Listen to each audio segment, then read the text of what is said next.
एक साथ गायत्री मंत्र। भूर्भुवः स्वः तत्सवितुर्वरेण्यं भर्गो देवस्य धीमहि धियो यो नः प्रचोदयात्। चलिए अभी हम प्रारंभ करते हैं क्लास 10 के भौतिकी यानी फिजिक्स। भौतिकी को इंग्लिश में क्या कहते हैं? फिजिक्स। फिजिक्स के फर्स्ट पार्ट प्रकाश का परावर्तन। कौन सा पार्ट है? प्रकाश का परावर्तन। प्रकाश के परावर्तन का अध्ययन प्रारंभ करेंगे हम। प्रकाश के परावर्तन में सबसे पहले जानेंगे कि प्रकाश क्या है। प्रकाश के परावर्तन में क्या जानना है? प्रकाश क्या है? प्रकाश क्या है?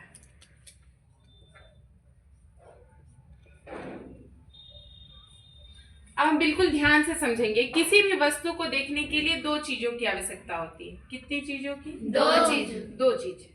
पहला हुआ प्रकाश और दूसरा हुआ हमारा नेत्र। पहला क्या हुआ? प्रकाश। और दूसरा क्या हुआ? नेत्र। हमारा नेत्र। दो चीज चाहिए।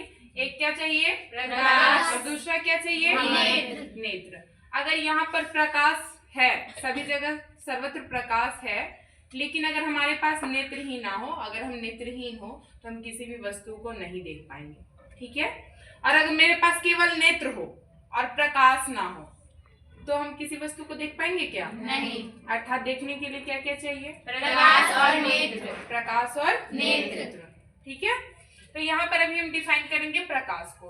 तो वो इसमें दो माध्यम में बताए किसी वस्तु को देखने के लिए। एक हुआ प्रकाश और दूसरा क्या हुआ? नेत्र। तो जो नेत्र है वो हमारे शरीर का एक पार्ट है।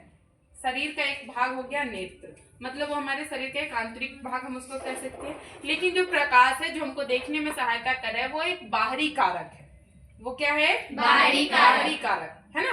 तो हम इस प्रकार से प्रकाश को परिभाषित करते हैं। प्रकाश क्या है? प्रकाश, बोलिए सभी लोग।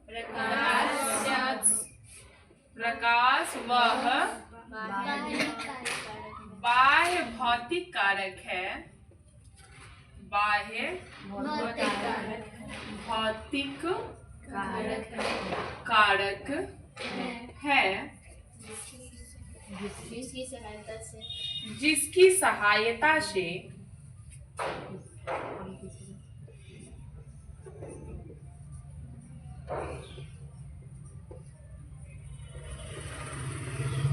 हम किसी भी वस्तु को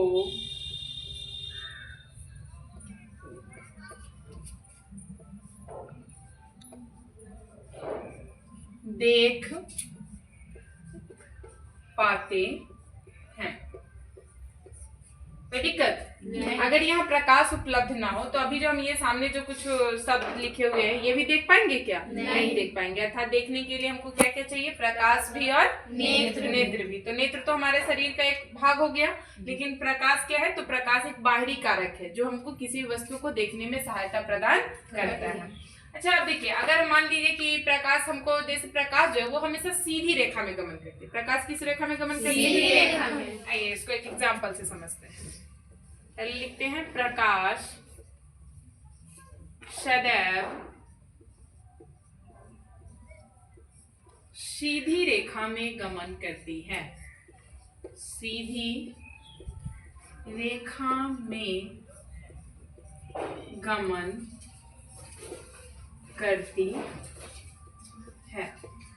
अब मान लीजिए हम यहाँ पर कह रहे प्रकाश किस रेखा में गमन करती है? सीधी रेखा में। इसके लिए आप एक पाइप ले लीजिए। इस उदाहरण को समझने के लिए क्या लेना है? पाइप। ठीक, कोई लचीला पाइप ले लीजिए और उसको जब हम सीधा रखे हुए तो इसके एक छिद्र से जब हम देखेंगे तो दूसरे छिद्र के पार, मतलब उस पाइप के पार की वस्तु हमको दिखाई देगी अगर पाइप पूरा सीधा है तो। ठीक है?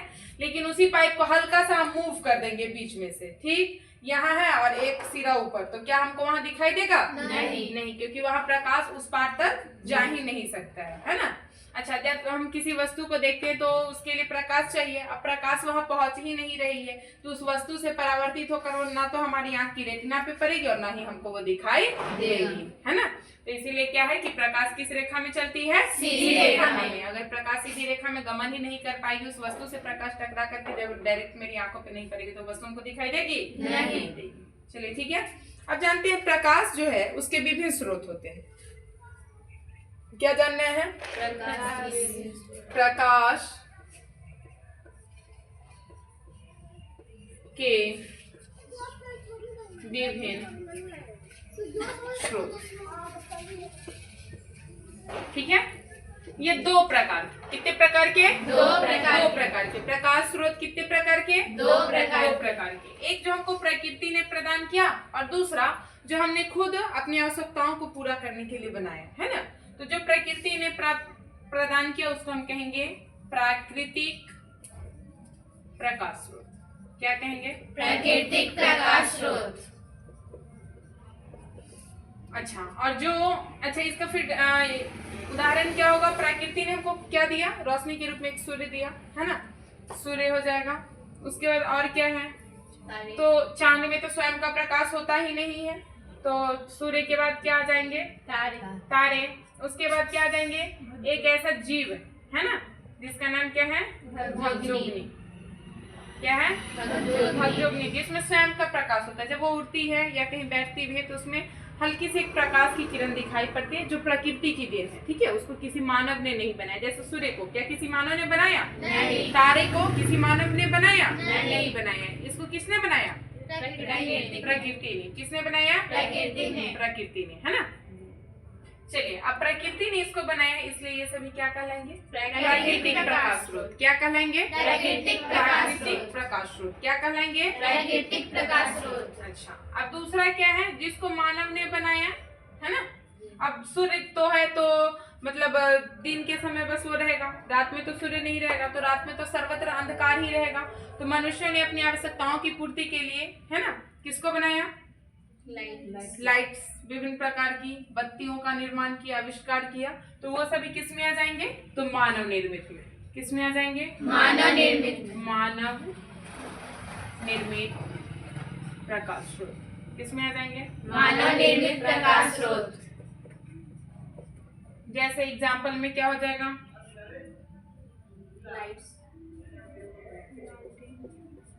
जलता हुआ बल्ब, है ना। और क्या आता है? मोमबत्ती। और क्या आएगा? बोलिए। दीपक, है ना। ये से विभिन्न प्रकार के जो कुछ प्रकाश स्रोत हैं उनको मानवों ने बनाया अपने यूज के लिए, है ना। जो वो जब चाहता है, जैसे सूर्य है तो सूर्य को तो हम रात में मतलब नहीं ना उगा सकते हैं। अरे सूर्यास्त के बाद हम सूर्य को ला सकते हैं? नहीं। लेकिन अगर सूर्योदय है फिर भी हम बल्ब को चाहेंगे तो जला सकते हैं, और सूर्यास्त हो जाएगा उसके बाद भी जला सकते हैं। तो ऐसा कुछ जो बनाया तो मानवों ने बनाया, है ना। तो ये सभी किसमें आ जाएंगे? मानव निर्मित प्रकाश स्रोत, ठीक है। चलिए अब हम आगे चलते हैं। प्रदीप्त और अप्रदीप्त वस्तुएं किसमें चलेंगे? प्रदीप्त और अप्रदीप्त वस्तु। प्रदीप्त और अप्रदीप्त वस्तु। प्रदीप्त वस्तुएं और दूसरा क्या है? अप्रदीप्त वस्तुएं।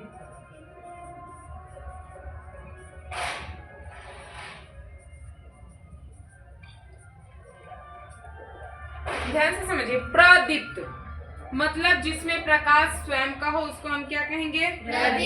प्रदीप्त। उसमें उसको हम क्या कहेंगे? प्रदीप्त। अब कुछ ऐसा वस्तु जिसमें कोई प्रकाश ही नहीं उसको हम क्या कहेंगे? अप्रदीप्त। मान लिए कि यहाँ हम एक बॉल टांग दिए, ठीक, लेकिन वो बॉल का हम स्विच ऑन नहीं किए हुए हैं तो क्या वो जल रहा है? नहीं। अब जल नहीं रहा है तो हमको प्रकाश दे रहा है? नहीं। तो प्रदीप्त होगा कि अप्रदीप्त? अप्रदीप्त। लेकिन अगर उसी को हम स्विच ऑन कर दिए तो फिर जलने लगेगा, है ना। तो क्या हो जाएगा? प्रदीप्त, है ना। तो मतलब जो भी वस्तु हमको प्रकाश उत्सर्जित करके प्रकाश हमको प्रदान कर रही है वो हो जाएगी प्रदीप्त, और जो वस्तु हमको प्रकाश नहीं दे रही है जैसे बेंच, डेस्क, कुर्सी, किताब, कलम, कॉपी, है ना, ईंट, दीवार, बोर्ड, समझ में ना, ये सबको प्रकाश दे रहा है क्या? नहीं दे रहा है। तो ये सभी क्या हो जाएंगे? अप्रदीप्त। तो प्रदीप्त वाले में क्या आ जाएंगे? एक तो सूर्य हो गया, जो कि हमको सदैव प्रकाश देते रहता है ना। ऊर्जा का सबसे बड़ा साधन क्या है? सूर्य। अच्छा, उसके बाद जो भी होगा जलता हुआ, है ना, जलता हुआ बल्ब, जलता हुआ बल्ब, जलती हुई मोमबत्ती, जलती हुई मोमबत्ती। मोमबत्ती,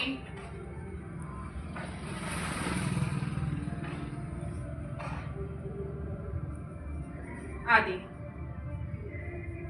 ठीक है, जो भी चीज जो भी हमको डायरेक्ट प्रकाश दे रहा है, उत्सर्जित कर रहा है, वो सब क्या हो जाएगा? प्रदीप्त। और अप्रदीप्त में क्या आएगा? जो प्रकाश नहीं दे रहा है। जैसे मैं आपका अभी ये मान लीजिए कि कलम है ना, कॉपी, दीवार, ये सब हमको प्रकाश दे रहे हैं क्या? नहीं। तो जो भी चीज हमको प्रकाश नहीं दे रहा है, अप्रदीप्त, जो वस्तु प्रकाश दे रहा है उसको हम क्या कहेंगे? प्रदीप्त। चलिए, इतना में कोई दिक्कत नहीं। इतना समझने में कोई दिक्कत नहीं।